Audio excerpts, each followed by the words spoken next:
it's for Austin from Austin Custom Brass at home. We're all at home. So I was thinking that good way for you to keep your horn clean is to give it a shower bath with the sink. So if you could do this in the shower, but we have a nice sink here which will allow it. And maybe you could see, can you get closer to this down here? I want to show you where the water goes. So there's a couple big things.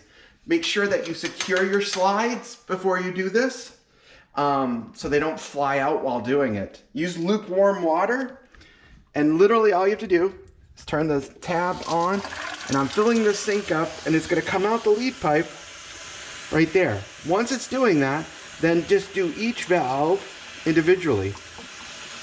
You'll see how every time I do it, the water slowly stops for a second. Yeah, that's a good one. There must be gunk in that one. Oh, it stopped. Oh, it's gone. It just turned the screen off. Then you just do it over and over. The big thing here, once it's done, make sure you don't blow too hard. Still keep the slide secure. Push all 3 buttons down and blow very lightly, which will get the gunk out of there. You'll have to take out each individual slide and empty those as well.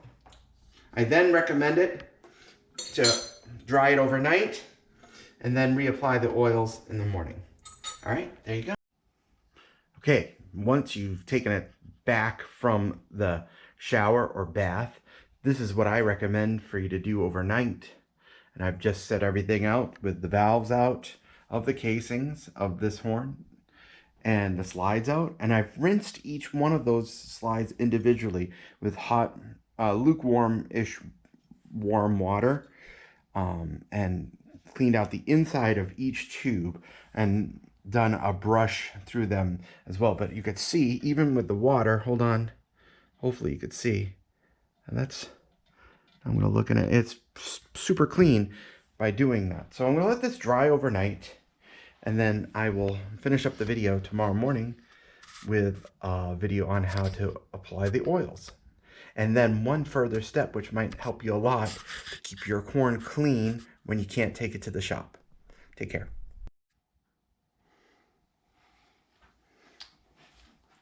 Okay, here we are in the third part of the video. And I'm going to re-lube and make sure the horn is working well. So for valve oil, I like on my Adams A1, the T2, the Trumpet T2. So the first thing I do on this, and I'll get this a little closer so you can see, is I put a little drop of oil on each one of the threads, top and bottom. That's just to help them not seize. Then you put the bottom caps on. I don't know, this is the way I like to do it. Put the 2 caps. Some caps are numbered, especially horns with valve alignments are numbered. But in this case, this horn, I've done the alignment, so I've set up everything so it works. So let's put the valves in first because they're the most delicate ones. And in this case with the Adams, you'll see, let me see if I can get this a little closer for you.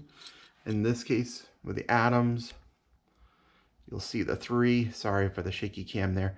That's gonna, most horns will have numbers on their pistons, and I'm pretty liberal with how I put oil, and I like to get a little oil inside the spring as well. I put that in, tighten it up, should be good to go. We'll just groovy. Same with 2-in-1. Do the same thing there. Again, valve oil is relatively inexpensive. Valve rebuild is quite costly, so while I don't oversaturate the piston, I keep it pretty well oiled. Even if it doesn't feel like it needs to be oiled, and these Adams valves are amazing. I actually have a friend who works in the factory at Adams, and he has a first-gen A1, and he has never oiled the valves. He's had it for years, and he goes, well, they still work wonderfully. I would oil my valve myself. Okay, for slide grease, for the big, the the second slide and the main tuning slide, I use Hetman Regular. It's a beautiful oil. And here's a pro tip on the slide.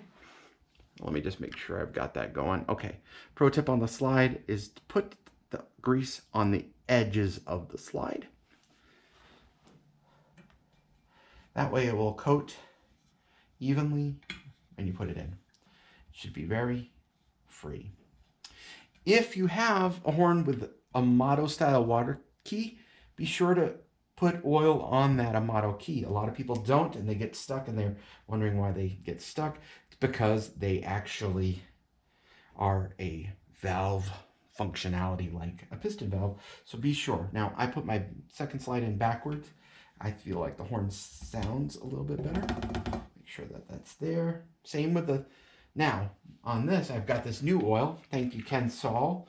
This is the first and third tuning slide oil, and it's really beautiful. Again, you're going to apply the oil on the end. And voila. Slide goes in, moves super fast. Now, there's only one other product I'm going to recommend, and I have to get it. Sorry for this dead time. I forgot to bring it over for the video. This is an awesome product if you're staying home and you can't get to the shop. The blow dry brass is kind of like Spitballs on steroids, but it doesn't take the material out. What it does is it dries the inside of the horn out. Especially to be concerned with is the rotting of a lead pipe, red rot, which is disinctification, basically rust in an instrument. This will help prevent it. And we do have these at the shop, although we're not shipping that often right now. But you can reach out to me and let me know. But that's it. That's how I clean my horn. Now it's good to go for quite some time. I'll probably do that every month or so. Without the access of an ultrasonic professional cleaner, it's a great way to go. Thanks for watching the video.